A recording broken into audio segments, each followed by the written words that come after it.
I begin with these words from the writer George Eliot. Oh, may I join the choir invisible of those immortal dead who live again in minds made better by their presence, live in pulses stirred to generosity, in deeds of daring rectitude, in scorn for miserable aims that end with self, in thoughts sublime that pierce the night like stars, and with their mild persistence urge one's search to vaster issues. So to live is heaven, to make undying music in the world, breathing as beauteous order that controls with growing sway the growing life of one.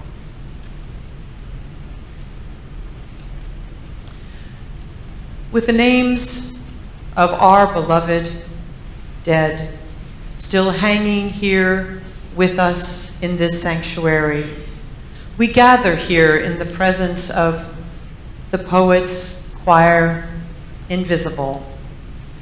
They are so with us now, those whom death has claimed and removed in real ways, and yet somehow leaving behind parts for us to know anew.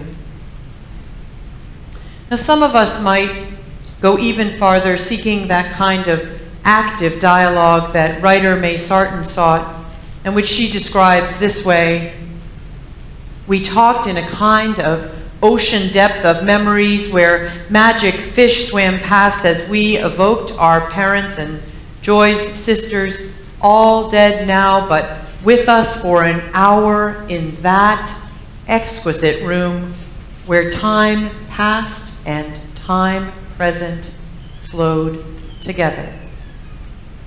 That exquisite room.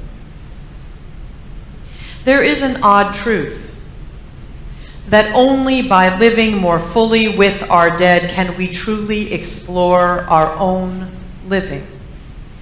And the festivals of this quarter of the year, which are marked in different cultures from July through this November season, they provide a space for this kind of connection. As Rodney mentioned in his beautiful call to worship, the Celtic pagan tradition of Samhain is a time in which the membrane between the worlds is supposed to be particularly thin, allowing more to pass between the worlds in that dance that the choir sang so beautifully of today. And I hope the next time you see anyone in the choir, you will thank them for that amazing gift, and Mark as well. For some of us, though, even in other times, that barrier doesn't seem so thick. It's interesting as well that Samhain also marks the beginning of a new year in that tradition. It is fitting to think of beginning the next part of our journey in dialogue with that invisible choir, those companions from another realm, in a time of fallow, after the harvest, in the quiet of contemplation. Now, how do those whom we have lost live on? These times invite us to reflect, these rituals, these observances. George Eliot's words were written in 1867, and yet they could have been written today, for they express the many ways that honor and longing and loss and aspiration are all caught up in our relationships with one another, even after death. We gather here today in honor of all the saints who from their labors now rest, those who came before us and allowed us to be here in the ways we are today.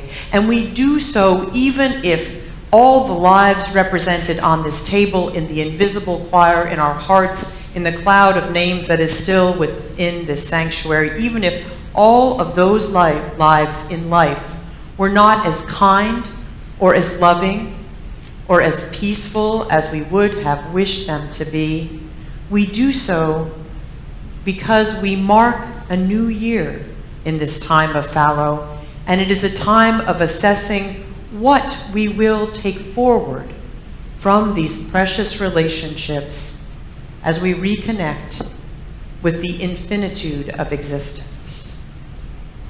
And in doing so, we join with peoples all over the world who understand that we need times in our lives to mark this dance. This time of year, this harvest time, reminds us all of that everlasting dialogue between life and death, between abundance and scarcity, between what we can know for certain and what we will always wonder about. This choir, Invisible, sings to us not to forget its singers, their lives and their dreams, not to forget the legacies they have left, some to emulate and others left behind as just as important cautionary tales. The notes and the harmonies wrap together and invite us to untangle their strains. I have an object on the table. It's an antique centrifuge, the inner core of one. It belonged to my father, who died in July. This object has a practical, demonstratable purpose to spin cells out into their various parts, which was part of the work that he did in the world. He was a biochemist, and he knew this object for its function in the world, and yet he kept this particular one in a place of distinction in his dining room, not because of its function, but because of its beauty, a quality equally as true and yet not quite as knowable.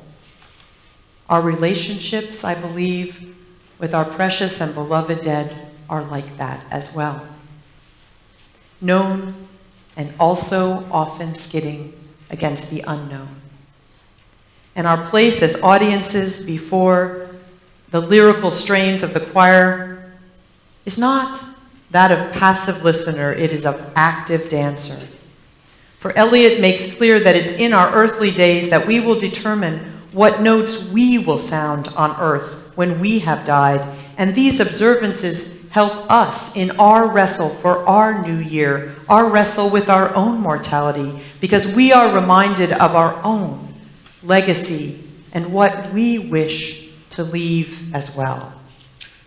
They whisper to us, this invisible choir, to remember the preciousness of each day, the sacred nature of relationships, which, unlike things of the world and accomplishments, are less easy to pass. In this way, we can make undying music in this world. The choir Invisible sings into our lives, reminding us, as death does, of the preciousness of every moment we have here, especially when one is taken at an unfair age or without proper happiness in the life lived. We are reminded that each day we have choices to be present, to receive what is offered, to learn from what we must, to cherish the gift of life, and to live in the best relationship we can with one another.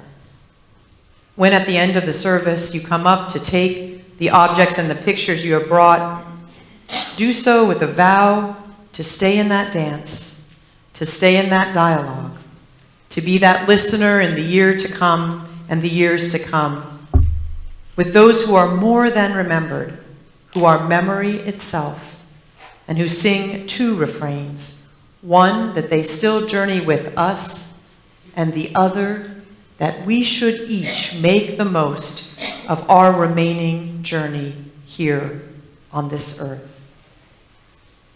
As we come and end this time together and go out into our days, may we not fear forgetting our immortal dead and brave the ocean depths of remembrance to keep them in our lives. May we remember the importance of a life engaged to the fullest, and that to have such is indeed to live in a kind of heaven. And may we live each of our moments with the reverence which tells us that we are one another's immortality. May we be the ones to make it so.